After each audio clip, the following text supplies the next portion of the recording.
देवी बोली, हे देवगण, वैश्वानर मंत्र के 28वें युग के आने पर शुंभ निशुंभ नामी दो और महादैत्य पैदा हो जाएंगे। तब मैं नंदगोपाल की गृहिणी यशोदा के गर्भ से अवतार लूंगी और विंध्याचल में जाकर निवास करूंगी। फिर पृथ्वी पर महाभयंकर रूप से अवतार लेकर विप्रचित नामक घोर दैत्यों का भक्षण करते समय मेरे दांत भी अनार के फूलों की तरह लाल हो जाएंगे। तब स्वर्ग से देवता और पृथ्वी पर मनुष्य मेरी स्तुति करते समय मुझे रक्त दंतिका कहेंगे। इसके अंतरंत जब पृथ्वी पर 100 वर्षा नहीं होगी, पानी मिलेगा ही नहीं, तब मुनिजन मेरी स्तुति करेंगे। उस समय मैं अयोनिता प्रकट होंगी। मैं 100 नेत्रों द्वारा उन मुनियों को देखूंगी। तब मनुष्य मेरा सत्ताक्षी नाम से कीर्तन करेंगे। हे देवतागण, उस समय सारे संसार को जब तक वर्षा नहीं होती तब तक अपने शरीर से उत्पन्न शाकों द्वारा पालूंगी। पृथ्वी पर शाकंभरी इस नाम से मैं विख्यात हो जाऊंगी। वहां पर मैं एक दुर्गम नाम के दैत्य का वध करूंगी। फिर मेरा नाम दुर्गा देवी विख्यात होगा। फिर जब मैं भयानक रूप धारण करके हिमालय पर रहने वाले राक्षसों का मुनियों की रक्षा के लिए भक्षण करूंगी, उसी समय सभी मनुष्य मुनि भक्ति भाव से नर्म होकर मेरी स्तुति करेंगे। तब मेरा नाम भीमा देवी विख्यात होगा।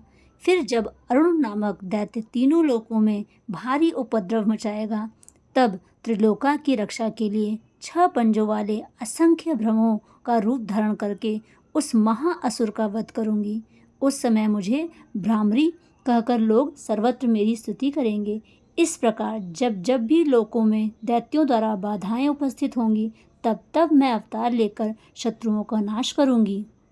देवी बोली, जो पुरुष एकाग्र होकर इन स्तोत्रों से नित्य मेरी स्तुति करेगा, उसकी सभी बाधाएं मैं निसंशय नाश कर दूंगी। और जो मनुष्य कैटभ का नाश, महिषासुर का घात एवं शुंभ निशुंभ इन दोनों के वध का आदि का कीर्तन करेगा, और जो एकाग्र होकर अष्टमी, चतुर्दशी, नवमी तीनों तिथियों में भक्तिपूर्वक मेरे इन उत्तम चरित्रों का महात्म सुनेगा, उन्हें किसी प्रकार का अनिष्ट स्पर्श नहीं कर सकेगा। ना पापों से उत्पन्न आपत्तियां उन्हें दुखित कर सकेंगी, ना दरिद्रता प्राप्त होगी, ना प्रिय का वियोग होगा।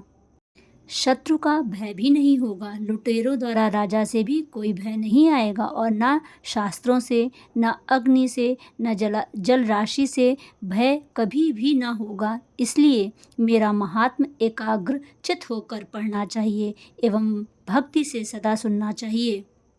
मेरा चरित्र परम मंगलदायक है। महामारी से उत्पन्न सभी उपद्रवों को तथा तीनों पापों को मेरा महात्म शांत कर देता है।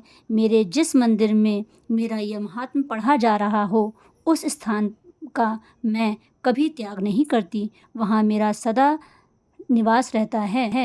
बलिदान, पूजा, अग्निहोत्र एवं महोत्सव में इस मेरे सारे चरित्र का पाठ करें और श्रवण करें। इस प्रकार विधि जानकर अथवा बिना जाने बलि, पूजा, हवन आदि जो कुछ भी करेंगे, उसे मैं प्रतिपूर्वक ग्रहण कर लेती हूँ। शरत काल में मेरी वार्षिक महापूजा की जाती है। उस अवसर पर जो मेरे इस महात्म को भक्ति के साथ सुनेगा, उसकी सभी बाधाएं निवृत्त हो जाएंगी। वह धन, धान्य, पुत्रादि से संयुक्त हो जाएगा।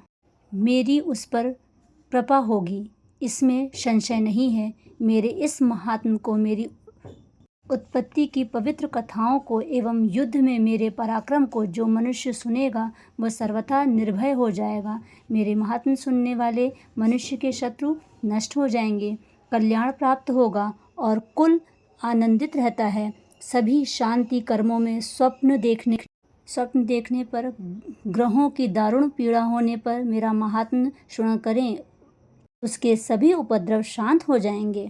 बोलो अम्बे मात की जय।